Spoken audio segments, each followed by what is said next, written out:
नमस्कार, मंडल news bulletin में आपका स्वागत है। आइए पेश करते हैं आज के कुछ प्रमुख व मुख्य समाचार। अब तक यदि आपने मंडल न्यूज के इस चैनल को लाइक व सब्सक्राइब नहीं किया है तो जल्द से जल्द इस चैनल को लाइक व सब्सक्राइब जरूर कर दें।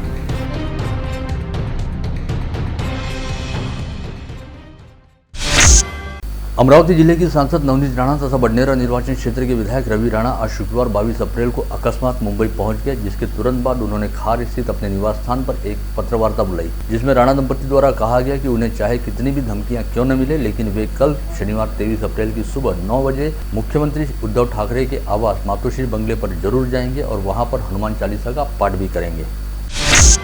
शुक्रवार की सुबह राणा दंपति के मुंबई पहुंच जाने की बात का पता चलते ही जहां एक और शिवसेना के पार्टी प्रमुख और राज्य के मुख्यमंत्री उद्धव ठाकरे के निवास स्थान के सामने शिव सैनिकों का जमावड़ा लगना शुरू हो गया और राज्य की राजधानी मुंबई में राजनीतिक माहौल जमकर तपने लगा। वहीं दूसरी ओर मुंबई पुलिस ने राणा दंपति के खार परिसर स्थित निवास स्थान पर जाकर उन्हें फौजदारी प्रक्रिया यानी CRPC की धारा 149 के तहत प्रतिबंधात्मक नोटिस थमाते हुए कहा कि अगर इस नोटिस का उल्लंघन होता है तो राणा दंपति के खिलाफ कानूनी कार्रवाई की जाएगी। साथ ही यदि कानून व व्यवस्था की स्थिति बिगड़ती है तो इसके लिए भी पूरी तरह से राणा दंपति को ही जिम्मेदार माना जाएगा।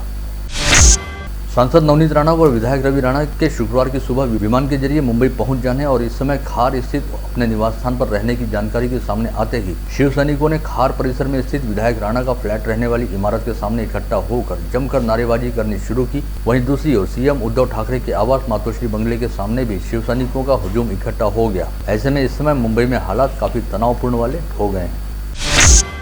इस पूरे मामले को लेकर प्रहार जनशक्ति पार्टी के संस्थापक व राज्य के राज्य मंत्री बच्चू कडू ने खुद को शिव सैनिकों के साथ बताते हुए कहा कि राणा दंपति के पास अमरावती जिले में सांसद व विधायक जैसे महत्वपूर्ण पद हैं। ऐसे में उन्होंने अपने अपने पदों के साथ ही अपने क्षेत्र की जनता के सम्मान का भी भान रखना चाहिए। साथ ही राणा दंपति ने यह बात भी ध्यान में रखनी चाहिए कि शिवसेना के बाघ के नाखून अब भी काफी तेज हैं, अतः किसी ने भी शिवसेना के साथ बेवजह पंगा नहीं लेना चाहिए। उधर पूरे मामले को लेकर अपनी प्रतिक्रिया देते हुए शिवसेना के सांसद संजय राउत ने मातोश्री बंगले के बाहर हनुमान चालीसा पढ़ने की बात कहने वाले सांसद नवनीत राणा व विधायक रवि राणा का उल्लेख बंटी व बबली के तौर पर करते हुए कहा कि राणा दंपति द्वारा केवल फिल्मी स्टंटबाजी कर रही है, लेकिन असल स्टंटबाजी करने में माहिर शिव सैनिकों को इससे कोई फर्क नहीं पड़ता। वहीं उन्होंने यह भी कहा कि इन दिनों भारतीय जनता पार्टी को अपनी राजनीति चलाने के लिए C ग्रेड वाले फिल्मी एक्टरों का सहारा लेना पड़ रहा है। इधर राज्य के पूर्व मंत्री व भारतीय जनता पार्टी के नेता डॉक्टर अनिल बोंडे द्वारा कहा गया कि यदि इस समय मुंबई में तनाव फैलने की आशंका के मद्देनजर मुंबई पुलिस द्वारा सांसद नवनीत राणा व विधायक रवि राणा को प्रतिबंधात्मक नोटिस दी गई है तो इसी आधार पर राज्य के मुख्यमंत्री उद्धव ठाकरे को भी प्रतिबंधात्मक नोटिस जारी करनी चाहिए, क्योंकि इस समय मुख्यमंत्री उद्धव ठाकरे के नेतृत्व वाली शिवसेना के शिव सैनिक मुंबई में मातोश्री बंगले सहित विभिन्न स्थानों पर जमावड़ा करते हुए बेवजह तनाव पैदा करने का काम कर रहे हैं। विगत 17 अप्रैल को अचलपुर शहर के दूल्हा गेट परिसर में झंडा लगाने व निकालने को लेकर हुए विवाद के चलते अचलपुर सहित परतवाड़ा में हालात काफी तनावपूर्ण हो गए थे, किंतु अब धीरे धीरे इस परिसर में स्थिति नियंत्रित होती जा रही है और तनाव खत्म होकर हालात शांत व सामान्य हो रहे हैं। ऐसे में पुलिस द्वारा दिन के समय कर्फ्यू में ढील दी जा रही है और केवल रात्रिकालीन कर्फ्यू को लागू रखा गया है। ऐसे में आज शुक्रवार 22 अप्रैल को पूरा दिन परतवाड़ा व अचलपुर क्षेत्र के सभी बाजार व व्यावसायिक प्रतिष्ठान खुले रहे और वहाँ पर ग्राहकी व खरीदारी का अच्छा खासा दौर चला। ऐसे में अब आम जनजीवन पहले की तरह सामान्य होने लगा है। वहीं दूसरी ओर अचलपुर में दंगा भड़काने के साथ ही तोड़फोड़ व पत्थरबाजी करने के मामले में गिरफ्तार किए गए अभय माथने सहित सभी 24 आरोपियों की PCR अवधि खत्म हो जाने के बाद आज पुलिस द्वारा सभी आरोपियों को दोबारा स्थानीय अदालत में पेश किया गया, जहां पर अदालत ने दोनों पक्षों का युक्तिवाद सुनने के बाद सभी आरोपियों को 14 दिन की न्यायिक हिरासत में रखने का आदेश जारी किया। ऐसे में सभी आरोपियों को अमरावती स्थित सेंट्रल जेल भेज दिया गया है। इस समय यद्यपि अचलपुर क्षेत्र में हालात काफी हद तक शांत व सामान्य हो चले हैं, लेकिन अब इस मामले को लेकर राजनीतिक आरोप प्रत्यारोप का दौर तेज हो गया है तथा कांग्रेस व भारतीय जनता पार्टी के नेता एक दूसरे के आमने सामने हैं। राज्य के पूर्व मुख्यमंत्री तथा विधानसभा के नेता प्रतिपक्ष देवेंद्र फडणवीस ने अचलपुर दंगे के बाद भाजपा पदाधिकारियों को पुलिस द्वारा गिरफ्तार किए जाने की कड़ी निंदा करते हुए कहा कि अचलपुर में समाज विघातक शक्तियों के साथ साथ प्रशासन व पुलिस द्वारा भी हिंदुओं को निशाना बनाया जा रहा है और पुलिस इस समय राज्य की सत्ताधारी महाविकास आघाड़ी में शामिल कांग्रेस नेताओं व स्थानीय जनप्रतिनिधियों के इशारे पर दबाव में काम कर रही है। सरकार में शामिल रहने वाले मंत्रियों की पक्षपाती भूमिका के चलते ही दो समुदायों के लोगों के बीच टकराव वाली स्थिति बनती है और अचलपुर में भी ऐसा ही कुछ हुआ है। वहीं दूसरी ओर राज्य की महिला व बाल विकास मंत्री तथा जिला पालक मंत्री यशोमती ठाकुर ने कहा कि विगत विधानसभा चुनाव के बाद सरकार बना पाने में नाकाम रही भारतीय जनता पार्टी बुरी तरह से बौखलाई हुई है और सत्ता प्राप्त करने की लालसा के तहत भाजपा के नेता राज्य सरकार को अस्थिर करने हेतु राज्य में माहौल खराब करने का प्रयास कर रहे हैं। इसी के तहत भारतीय जनता पार्टी द्वारा अमरावती में दंगे भड़काने का षड्यंत्र विगत लंबे समय से रचा जा रहा है। अचलपुर के दूल्हा गेट परिसर में दंगा सदृश स्थिति निर्माण होने के बाद अब जैसे जैसे हालात सामान्य हो रहे हैं, वैसे ही अचलपुर पुलिस थाने में शांतता समिति की एक बैठक ली गई, जिसमें जिले के प्रभारी पुलिस अधीक्षक शशिकांत साधव ने जुड़वा नगरी में शांति बनाए रखने का आह्वान क्षेत्रवासियों से किया।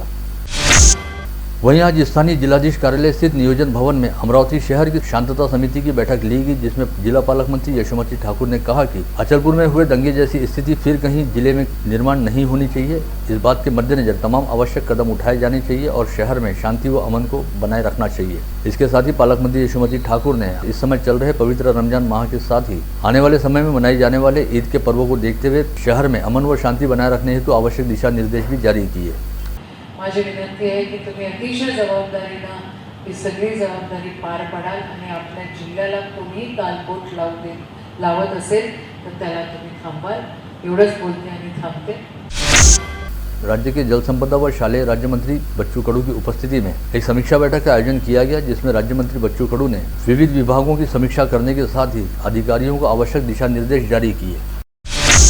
स्थानीय ब्रिजलाल बियाणी महाविद्यालय में संत गाड़गे बाबा अमरावती विद्यापीठ द्वारा आयोजित अंतर महाविद्यालयीन युवा महोत्सव 2022 का उद्घाटन करने हेतु अमरावती दौरे पर पहुंचे राज्य के क्रीड़ा व युवक कल्याण मंत्री सुनील केदार ने इस आयोजन के शुभारंभ अवसर पर अपने विचार व्यक्त करते हुए कहा कि आज की युवा पीढ़ी के पास इंटरनेट व टेक्नोलॉजी जैसे बेहतरीन साधन हैं, जिनके जरिए चंद मिनटों के भीतर एक क्लिक पर देश सहित दुनिया के किसी भी हिस्से की जानकारी प्राप्त की जा सकती है। किंतु इन साधनों के जरिए अपने आप को अपडेट करने की बजाय युवा पीढ़ी द्वारा विभिन्न तरह की सोशल मीडिया साइट्स पर अपना समय नष्ट किया जाता है, जो पूरी तरह से गलत है। अतः युवाओं को चाहिए कि वे अत्याधुनिक टेक्नोलॉजी का प्रयोग करते हुए अपने जीवन में सफलता प्राप्त करने हेतु प्रयास करें और अपने माता पिता द्वारा देखे गए सपनों को साकार करें। उद्या येणाऱ्या जीवनामध्ये आम्हाला आमचे पावलं प्रगतीच्या दिशेने कसे नेता येईल, आमच्या आई वडिलांनी आमच्यासाठी पाहिलेले स्वप्न कसे पूर्ण करता येईल याचा विचार करावा। पण सर्व शेवटी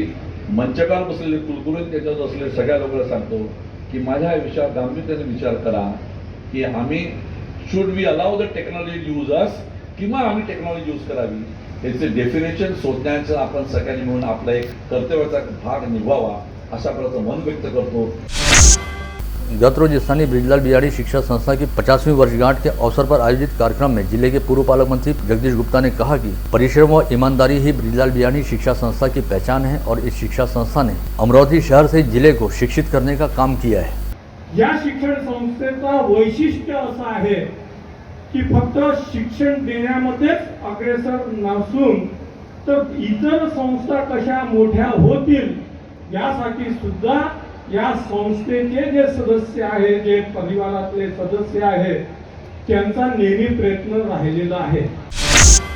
सिंध हिंद के सरताज अमर शहीद संत कंवरराम साहिब की सुपुत्री ईश्वरी देवी नीलानी का आज शुक्रवार 22 अप्रैल की दोपहर नागपुर से सड़क मार्ग के जरिए अमरावती आगमन हुआ। इस समय संत सुपुत्री ईश्वरी देवी जी का स्थानीय कंवरनगर चौक में जल्लोषपूर्ण स्वागत किया गया। उन्हें सर्वप्रथम बाबा हरदासराम सोसाइटी स्थित पूज्य डेवरी साहब ले जाया गया, जहाँ पर उन्होंने अपने संत पिता की अंतिम स्मृतियों का दर्शन किया, जिसके उपरांत उन्हें स्कूटर रैली के जरिए भानखेड़ा मार्ग स्थित जरवार की पावन भूमि पर साकार होने जा रहे संत कंवरराम धाम ले जाया गया। आगामी 28 अप्रैल को संत कंवर धाम में संत श्री के प्रपौत्र साईं राजेश लाल की गद्दी नशीनी का ऐतिहासिक कार्यक्रम आयोजित किया गया है, जिसमें हिस्सा लेने हेतु अमर शहीद संत कंवरराम की सुपुत्री ईश्वरी देवी नीलानी का अमरावती आगमन हुआ है और वे आगामी 1 मई तक अमरावती में रहेंगी।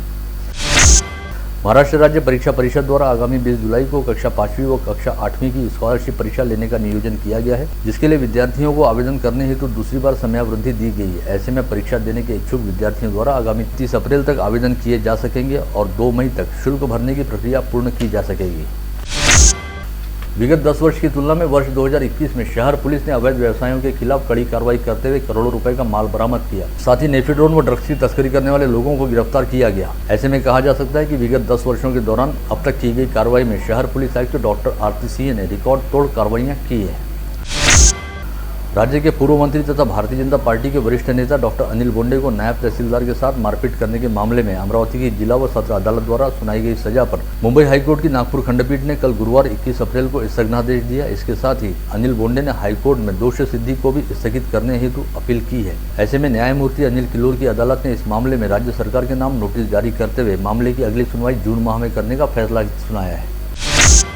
बेहद शातिर रहने वाले साइबर अपराधियों द्वारा ऑनलाइन ठगबाजी करने हेतु इन दिनों नए नए फंडे अमल में लाए जा रहे हैं, जिसके तहत अब तक साइबर अपराधियों द्वारा खुद को बैंक अधिकारी बताकर लोगों को फोन करते हुए बैंक खाते की KYC अपडेट करने या बैंक खाते के बंद होने का डर दिखाने की बात कहते हुए उनसे अकाउंट डिटेल मांगकर उनके बैंक खातों की रकम उड़ाई जाती थी। वहीं अब साइबर अपराधियों ने ऑनलाइन लूट की घटना को अंजाम देने हेतु एक नया तरीका ढूंढ निकाला है, जिसके तहत भारतीय सेना के नाम का प्रयोग करते हुए निजी कोचिंग व ट्यूशन क्लासेस के संचालकों को निशाना बनाया जा रहा है। इसके तहत शहर के कुछ निजी कोचिंग क्लासेस के संचालकों को अब तक अलग अलग 4 नंबरों से कई बार उनके मोबाइल पर फोन कॉल आ चुकी है और दूसरी ओर से बातचीत करने वाले व्यक्तियों द्वारा खुद को भारतीय सेना में कार्यरत बताते हुए कहा जाता है कि उसका परिवार अमरावती में रहता है, जिनकी कोचिंग करने हेतु उसे ट्यूशन लगवानी है और सैनिकों के पाल्यों हेतु फीस अदा करने हेतु भारतीय सेना द्वारा एक विशेष फंड दिया जाता है। अतः आप अपना अकाउंट नंबर व डिटेल दीजिए ताकि भारतीय सेना के विशेष फंड से आपके अकाउंट में पैसा ट्रांसफर किया जाए, जिसके बाद गूगल पे व फोन पे का नंबर उपलब्ध कराने पर दूसरी ओर से कहा गया कि आप खुद ही अपने नंबर से हमारे नंबर पर मैसेज भेजें और 1 रुपये का ट्रांसफर करें ताकि हम आपके अकाउंट में ट्यूशन फीस की रकम को ट्रांसफर कर सकें।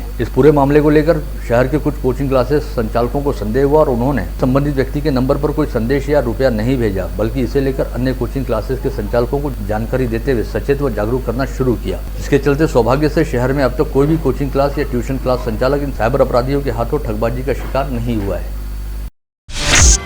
स्थानीय कृषि उत्पन्न बाजार समिति में विगत 12 अप्रैल को सेस चोरी किए जाने का मामला सामने आया था, जो 200 क्विंटल सोयाबीन लदे ट्रक में चना लदा रहने की जानकारी देते हुए सेस की रकम को बचाने का प्रयास किया गया था। लेकिन जावक गेट पर यह मामला पकड़ में आने के बाद सिंघानिया ट्रेडर्स के ट्रक को माल सहित जब्त कर लिया गया और विगत मंगलवार को 1.25 लाख रुपए यानी 10% की जुर्माना राशि का भुगतान अदा करने के बाद इस ट्रक को छोड़ा गया। वहीं मामले की जाँच के लिए एक सदस्यीय जाँच समिति का गठन भी किया गया है।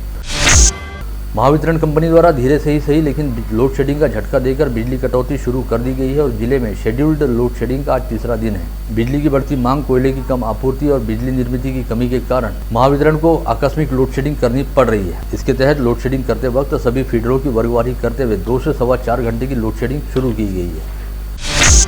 नागपुर मुंबई समृद्धि महामार्ग के पहले चरण का निर्माण कार्य पूरा हो चुका है और करीब 701 किलोमीटर लंबे इस हाईवे का 73.5 किलोमीटर का हिस्सा अमरावती जिले से होकर गुजरता है। जिले में धामनगांव रेलवे तहसील अंतर्गत आष्टा गांव से नांदगांव खंडेश्वर तहसील के दोनत गांव तक का हिस्सा अमरावती जिले में आता है। यह पूरा मार्ग अब बनकर पूरी तरह से तैयार हो गया है, जिसे आगामी 2 मई को खोल दिया जाएगा, जिसकी तैयारियां इस समय जोर शोर से चल रही हैं। पता चला है कि राज्य के मुख्यमंत्री उद्धव ठाकरे के हाथों समृद्धि महामार्ग के पहले 210 किलोमीटर वाले चरण का उद्घाटन किया जाएगा। राज्य सरकार के निर्देशानुसार महानगरपालिका में पुरानी ऑटो DCR प्रणाली बनकर निर्माण नक्शे मंजूरी के लिए नई BPMS प्रणाली लागू की गई, लेकिन विगत 3 माह से इस प्रणाली के तहत निर्माण नक्शों को मंजूरी देने की प्रक्रिया अधर में अटकी पड़ी है। ऐसे में जिस ऑटो DCR प्रणाली में महानगरपालिका को राष्ट्रीय पुरस्कार प्राप्त हुआ था, अब उसे बनकर बिल्डिंग प्लान मैनेजमेंट सिस्टम लागू करने से निर्माण नक्शों को अनुमतियां मिलना बंद हो गई हैं। अमरावती शहर में जगह जगह पोस्टर, बैनर, झंडे व पताका लगाने वालों पर कड़ी कार्रवाई करने का निर्णय मनपा आयुक्त व प्रशासक प्रवीण आष्टीकर द्वारा लिया गया है। ऐसे में शहर में लगाए जाने वाले सभी प्रकार के होर्डिंग्स व बैनर कर मनपा प्रशासन द्वारा एक नियमावली घोषित की गई है, जिसके तहत शहर में लगाए जाने वाले फ्लैक्स, बैनर, होर्डिंग्स पर मुद्रक व प्रशासक का नाम अंकित करना अनिवार्य कर दिया गया है। कल 23 अप्रैल से आगामी शनिवार 30 अप्रैल तक वंदनीय राष्ट्रसंत तुकडोजी महाराज का जन्मोत्सव समारोह व ग्राम गीता महोत्सव का आयोजन यावली शहीद गांव में किया गया है। करीब 1 सप्ताह तक चलने वाले इस समारोह की जानकारी आज आयोजकों द्वारा यहां बुलाई गई पत्रकार वार्ता में दी गई। जे महाराजांनी ग्रामगीतेत जे आपलं महाराजांनी जे सांगितलं सामुदायिक प्रार्थना ध्यान, तो दृष्टिकोन सोडला तर बाकीचे जे आहे त्याच्यात सामाजिक जे काम आहे, आरोग्य शिबिर म्हणा, शेतकरी मेळावा म्हणजे याच्यासाठी घेतला आपण। इन दिनों भीषण गर्मी चल रही है और गर्मी का असर केवल मनुष्यों पर ही नहीं बल्कि बेजुबान पशु पक्षियों पर भी दिखाई दे रहा है और जंगलों में रहने वाले बंदरों के झुंड इन दिनों पानी व भोजन की तलाश में जंगल से शहर की ओर रुख कर रहे हैं। ऐसे ही जंगल से शहर की ओर रुख करने वाले बंदरों में से एक मादा बंदर व उसके बच्चे की तबीयत खराब थी। यह देखकर स्वस्तिक नगर के गजानन महाराज मंदिर प्रांगण में गजानन घुघरे नामक व्यक्ति ने इस मादा बंदरिया व उसके पिल्ले को बिस्किट लाकर खिलाया और पानी भी पिलाया। यह देखकर मौके पर अन्य बंदर भी जमा हो गए। तब इन सभी बंदरों के झुंड के लिए भोजन व पानी की व्यवस्था की गई। घुघरे की मानवता देखकर परिसरवासी भी सामने आकर इन सभी बंदरों की सेवा करने लग गए। दरियापुर अमरावती मार्ग पर विगत 15 अप्रैल की रात मेहकर निवासी रविंद्र ताड़े की 5 भैंसों को ठेकेदार अग्रवाल की बोलेरो पिकअप वाहन ने जोरदार टक्कर मारी थी। इस हादसे में 4 भैंसें घायल हो गई थी और एक भैंस की घटनास्थल पर मौत हो गई, जिससे किसान को 1,50,000 रुपए का नुकसान हुआ था। जिसके मुआवजे की मांग को लेकर किसान ताड़े ने रास्ता रोको आंदोलन किया, जिस पर विधायक वानखड़े ने प्रयास कर किसान को 1.5 लाख रुपए का मुआवजा दिलवाया। गाड़गीनगर पुलिस थाना क्षेत्र अंतर्गत राधानगर स्थित डॉक्टर पंकज दीवान के Shri Sai health care and multi speciality अस्पताल में डॉक्टर दीवान की दूसरी पत्नी 28 वर्षीय डॉक्टर प्रियंका कातकीड़े उर्फ प्रियंका दीवान की लाश बरामद हुई थी। यह मामला सनसनीखेज होने के कारण अकोला के अस्पताल में 5 डॉक्टरों की निगरानी में पोस्टमार्टम किया गया और पोस्टमार्टम की प्राथमिक रिपोर्ट पुलिस को प्राप्त हो गई, किंतु मामला पेचीदा होने के चलते डॉक्टर प्रियंका की मौत किस वजह से हुई इस बात का खुलासा फिलहाल पुलिस द्वारा नहीं किया गया है। लेकिन कहा जा रहा है कि डॉक्टर प्रियंका मां नहीं बन पा रही थी, इस वजह से अवसाद में आकर उसने जहरीला इंजेक्शन लगाकर खुद ही आत्महत्या कर ली। अकोला के तुकाराम चौक निवासी हर्ष बोचरे 22 अप्रैल को अकोला स्थित शिवनी रेलवे स्टेशन के समीप कोठारी खदान में डूब जाने की जानकारी रात 8 बजे खदान पुलिस को मिली थी। पश्चात तुरंत ही खोज व बचाव अभियान शुरू किया गया, परंतु 5 घंटे की मेहनत के बाद रात 3:30 बजे हर्ष बोचरे की लाश बरामद हो पाई। शिखलदरा के औद्योगिक प्रशिक्षण संस्था में पढ़ने वाले मोर्शी तहसील के उटखेड़ निवासी चेतन देवीदास पवार नामक छात्र ने आज फांसी लगाकर आत्महत्या कर ली। छात्र द्वारा आत्महत्या किए जाने की वजह फिलहाल ज्ञात नहीं हो पाई है।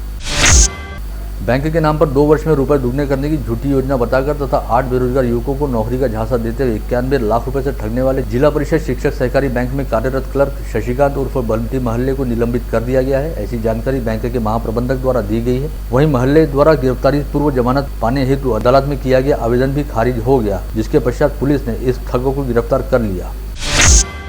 राजापेट पुलिस थाना क्षेत्र अंतर्गत हमालपुरा में करण बार के पीछे रहने वाली 15 वर्षीय युवती का किसी ने अपहरण कर लिया। इस समय माता पिता काम पर गए हुए थे। घर में यह लड़की अपने 10 वर्षीय भाई के साथ अकेली थी। लड़की की शिकायत पर राजापेट पुलिस ने अपहरण करने का अपराध दर्ज करते हुए जांच शुरू की है।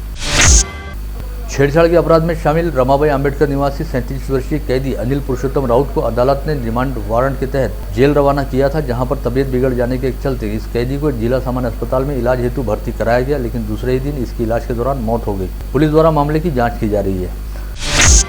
नागपुर गेट पुलिस थाना क्षेत्र के मसानगंज रामबाग साहू मंगल कार्यालय के पीछे रहने वाली महिला द्वारा दी गई शिकायत में कहा गया कि सौरभ गुप्ता नामक आरोपी उनके घर में घुसा और जोर जोर से गाली गलौज करने लगा। साथ ही इस आरोपी ने कार व पल्सर मोटरसाइकिल को नुकसान भी पहुंचाया। महिला की शिकायत पर पुलिस ने अपराध दर्ज करते हुए कार्रवाई शुरू की है।